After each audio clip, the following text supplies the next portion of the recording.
Hello everyone. आज एक concept देखते हैं जो है शादी से रिलेटेड। एक लड़का और एक लड़की जब भी एक शादी के बंधन में बन जाते हैं और शादी के बाद जब भी सपोज एक लड़का आगे बढ़ता है, आइदर वो जॉब से हो या बिजनेस से हो, आगे बढ़ने लगता है, तो पीछे वाले को क्या लगता है, उसकी वाइफ को क्या लगता है कि ये मेरे से आगे बढ़ गया। और जो आगे बढ़ रहा है, जो मेहनत कर रहा है, उसको क्या लगता है कि ये मुझे पीछे खींच रही है किसी सर्कमस्टेंसेस में।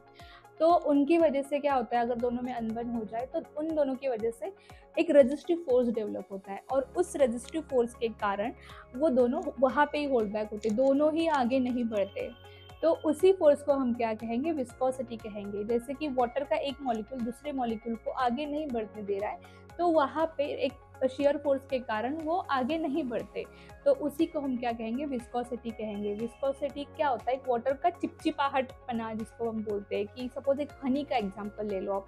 हनी को आप अगर आप एक हाइट से छोड़ोगे तो उसको टाइम लगेगा नीचे पहुंचने में। वैसे अगर आपने वाटर को ले लिया तो वो जल्दी पहुंच जाएगा। यानी हनी का विस्कोसिटी ज़्यादा होता है, वाटर का विस्कोसिटी कम होता है। उसी के कारण दोनों फ्लो में डिफरेंस पाए जाते हैं। विस्कोसिटी को अगर हम डिटेल पे समझे तो विस्कोसिटी का एक लॉ है, वो है न्यूटन्स लॉ ऑफ विस्कोसिटी। उसका फॉर्मूला क्या है, tau equals to eta into D U by D Y, where tau क्या होता है, शेयर स्ट्रेस होता है। ईटा क्या होता है, कोएफिशिएंट ऑफ वेलोसिटी। मतलब क्या होता है कि आप चिपचिपाहट का मेजर, आप कितना चिपचिपाए, कम है या ज़्यादा है, उसको कैसे मेजर करोगे, तो आप ईटा से मेजर करोगे। और D U by D Y क्या होता है, वेलोसिटी ग्रेडियंट। मतलब कि वेलोसिटी का change with respect to water thickness. अभी वाटर थिकनेस कैसे आएगा, पाइप से अगर वाटर फ्लो हो रहा है और वो वाटर का जो पाइप से वाटर जो फ्लो हो रहा है उसका जो थिकनेस रहेगा वो हम थिकनेस कंसिडर करेंगे। उस थिकनेस के रिस्पेक्ट में हम वेलोसिटी का चेंज निकालेंगे और उसको ही हम क्या बोलेंगे, वेलोसिटी ग्रेडियंट बोलेंगे। सो अभी एक फॉर्मूला है। अभी आप सोचोगे कि इसको याद कैसे करेंगे, सिंपल है। कैसे याद करेंगे, टाउ, उसको क्या समझोगे आप, टाउ, टाउ जी जो है आपके।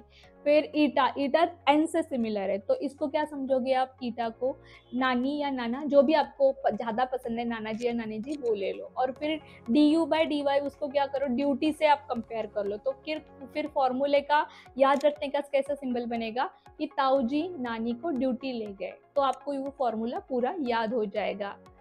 अभी इमेजिन करो कि एक एक जो रहता है ना, डब्बा जैसा रहता है, उसमें प्याज वगैरह कुछ डालोगे और उसको होल्ड ऐसा खींचोगे तो उसमें प्याज बारीक बारीक या टमाटर बारीक बारीक होते हैं। वैसा ही आपको यहाँ पे इमेजिन करना है। वाटर का एक मॉलिक्यूल लेना है जो नीचे से फिक्स है, यानी वेलोसिटी उसकी u इक्वल्स टू 0 है, और ऊपर की लेयर को आप स्ट्रेच कर रहे हो, खींच रहे हो ऊपर की लेयर को। तो फिर उसमें क्या होगा, और वेलोसिटी का जो ग्रेडियंट है वो लीनियर है, ऐसा कंसिडर करना है। तो उसमें क्या होगा, D U by D Y जो है आपका u बाय एच होगा, क्योंकि क्या हुआ, डब्बे का जो हाइट लिया है अपने h कंसिडर किया है, जब भी स्ट्रेच किया तभी। ओके, तो फिर D U by D Y आपका u बाय एच हो गया। फिर उसको क्या करना है आपको, Newton's law of motion, second law of motion consider करना है। उसमें क्या होता है, अभी टाउ का फॉर्मूला अभी आपने देखा है क्या है, tau equals to eta into D U by D Y. वहाँ पे क्या करना है, कोई भी स्ट्रेस, टाउ क्या है, शेयर स्ट्रेस है, उसको क्या करना है आपको, उसको आपको रिलेट करना है एफ बाय ए से। मतलब कि शेयर स्ट्रेस का फॉर्मूला क्या है, स्ट्रेस का फॉर्मूला है फोर्स अपॉन एरिया। फिर क्या करना है आपको, टाउ को उसमें डाल, एफ बाय ए क्या करना है, टाउ में डालना है। तो फिर क्या आएगा, F by A equals to eta into D U by D Y को पहले आपने कंसिडर किया है कि यू बाय एच हो गया वो, ठीक है। तो फिर उसको क्या होगा, F equals to eta into area into U by H, U by H हो गया। फिर उसके बाद क्या करना है, ये आपका कंप्लीट इक्वेशन। अगर आपको फोर्स निकालना है, मतलब ईटा अगर ज़्यादा लगेगा, ईटा मतलब कोएफिशिएंट ऑफ विस्कोसिटी अगर ज़्यादा होगा तो आपको खींचने के लिए ज़्यादा फोर्स लगेगा। कोई हनी का एग्जाम्पल हो, कुछ हो, तो वो वैसे विस्कस फोर्स के लिए आपको ज़्यादा एनर्जी लगेगा, ज़्यादा फोर्स लगेगा वो मॉलिक्यूल खींचने के लिए। और तो उसी की वजह से हनी को ज़्यादा फोर्स लगता है, उसी की वजह से वो स्लोली फ्लो होता है। किसी चीज़ को आप अगर खींच रहे हो, देखा होगा आपने, किसी चीज़ को खींच रहे हो तो वो स्लोली स्लोली आता है, और कोई चीज़ पहले से हल्की है तो वो पहले से ही स्प्रेड हो जाती है, पहले से ही ऊपर से नीचे आ जाती है, ठीक है। तो फिर वैसे ही, और ईटा अगर कम हो गया तो फिर क्या होगा कि आपका वैल्यू जो है, फोर्स कम लगेगा। वो सेम है कि अगर पहले से बॉडी हल्की है, उसमें फोर्स कम लग रहा है, तो फिर उसको ज़्यादा खींचने की ज़रूरत है, वो अपने आप बहते जाएगा, ठीक है?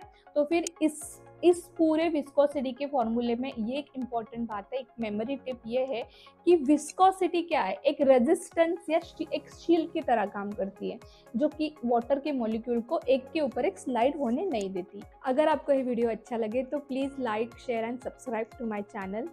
आपके लाइक्स से मुझे बहुत मोटिवेशन मिलता है, मैं और अच्छी वीडियो आपके पास लेके आऊँगी। Thank you.